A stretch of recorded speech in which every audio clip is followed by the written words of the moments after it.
ว่าจะเห็นทันแม่พอครัวนี่พอครัวนี่ครัวเป็ดอันนี้นะจะหน่อยเชฟอยู่โคเดเวียลเลยนี่นะเดี๋ยวพอเดียว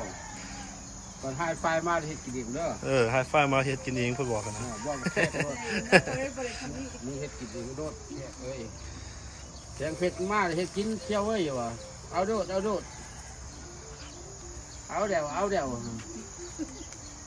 ยวตายแล้วเฮ้ยเนี่ยหมายมื้อนี้ก็5ตัวแล้วมื้อนี้นี่นึงนี่นี่ตัวนึงอยู่พี่ยังพี่ตัวนี้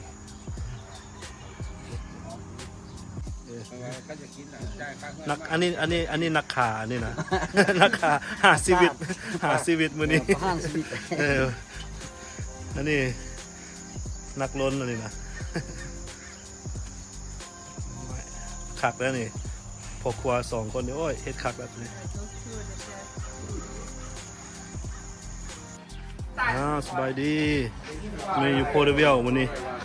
บ่มีหยังก็มีแต่นั่งสังสรรค์กันมื้อนี้เลี้ยงทรงไอ้ขาวนี่น้อยขาวบ่มีไผแล้ว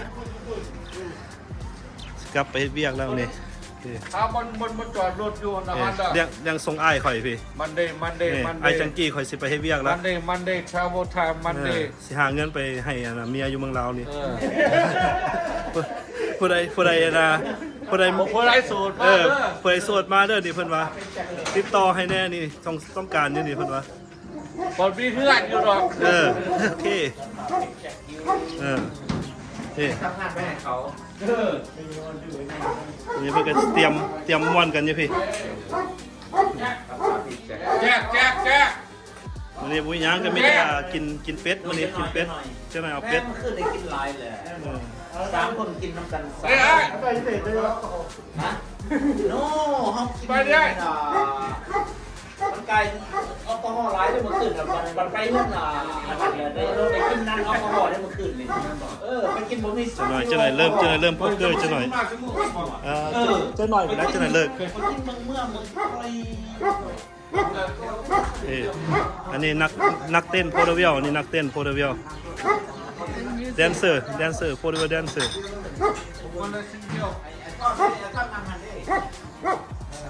เนี่ยคือละเจ้าหน่อยเพิ่นก็เตรียมเล่นโป๊กเกอร์เตรียมบาร์บีคิวปิ้งไก่ปิ้งเป็ดเจ้าหน่อยเผ็ดลาบเป็ดลาบเลือดเจ้าหน่อยสิเอาแล้วบ่นี่โอ้ยเพิ่นเอาโลดเพิ่นว่าโอเคซะหน่อยเจ้าหน่อยเด้อไอ้ข่าวแล้วกำลังปิ้งไก่นี่ปิ้งไก่ปิ้งเป็ดส่งอะนะฮะไปโอ้นี่แหละสินะลง Facebook นี่แหละเป็น